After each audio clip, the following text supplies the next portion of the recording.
আসসালামু আলাইকুম। আশা করি সবাই ভালো আছেন। আলহামদুলিল্লাহ আমরাও ভালো আছি। তো আজকে আপনাদের সাথে শেয়ার করব পায়েস রান্না করব। আমি এখানে 2 মুঠ পোলাওর চাল ধুয়ে বসিয়ে দিয়েছি। তো পোলাওর চালটা ফুটুক, আগে ফুটবে, তারপর অন্যান্য উপকরণগুলো মিক্সড করব আমি। তো দেখেন আমার পায়েসের অবস্থা ফুটে গেছে একবারে। এখন আমি দুধ, বাকি উপকরণগুলো দিয়ে দিব। এখন দুধগুলো দিয়ে দিচ্ছি। তো এবার আমি এক এক করে উপকরণগুলো দিয়ে দিচ্ছি। তেজপাতা, 2টা এলাচ, 1টা লং, 2টা দারচিনি দিয়ে দিলাম। দিয়ে দিব চিনি,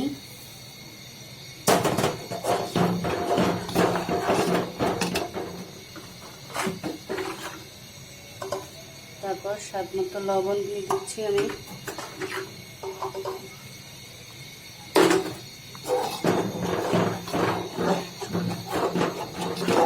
দই মুখ চাল নিয়েছিলাম, কতগুলো হয়েছে। তার সাথে আমি এখানে আধা কেজির একটু বেশি ছিল দুধ দিয়ে দিলাম।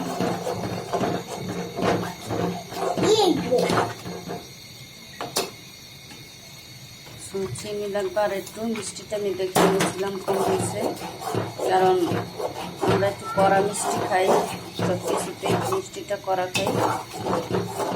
হয়ে আসছে আমার পায়েসটা, প্রায় দেখেন একবারে গলে গেছে। এখন এতটুকু ঘনত্ব যদি আমি নামিয়ে নিয়ে একবারে ঘন হয়ে যাবে। এই মুহূর্তে আমি দিয়ে দিব ধুয়ে রাখা কিশমিশগুলো। বাদাম দিলে আরও টেস্টি হতো, দেখতে অনেক সুন্দর হতো, কিন্তু আমাদের এখানে বাদামগুলো পাওয়া যায় না, অনেক দূরের বাজারে যেতে হয়। তো আমার কখনো অত দূরের বাজারে যাওয়া হয় না। তো কোনো এক সময় যদি যাওয়া হয় তাহলে আমি নিয়ে আসবো কাজু বাদাম, কাঠবাদাম, কাস্তা বাদাম, এগুলো আমি নিয়ে আসবো।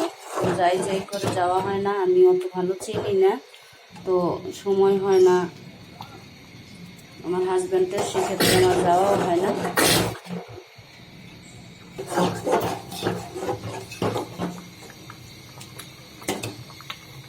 তো দেখেন আমার পায়েসটা হয়ে গেছে এতটুকু ঘনত্ব।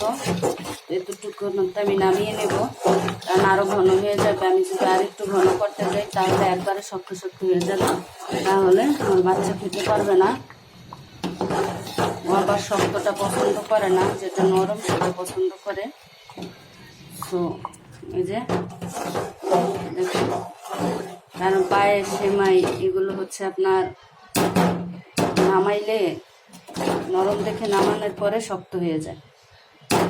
আমি যে পরিমাণ নামাইছি, হালকা নরম হালকা শক্ত এরকমটা থাকবে, মিডিয়াম ভালো লাগবে। আমি উঠিয়ে নেব। তো দেখেন এই পর্যায়ে আমি দিয়ে দেব কিছু কিশমিশ। আমার ভিডিওটা যদি ভালো লাগে আমার চ্যানেলটা সাবস্ক্রাইব করে আমার পাশে থাকবেন, লাইক দিয়ে দেখা শুরু করবেন, কমেন্টে জানাবেন। আল্লাহ হাফেজ।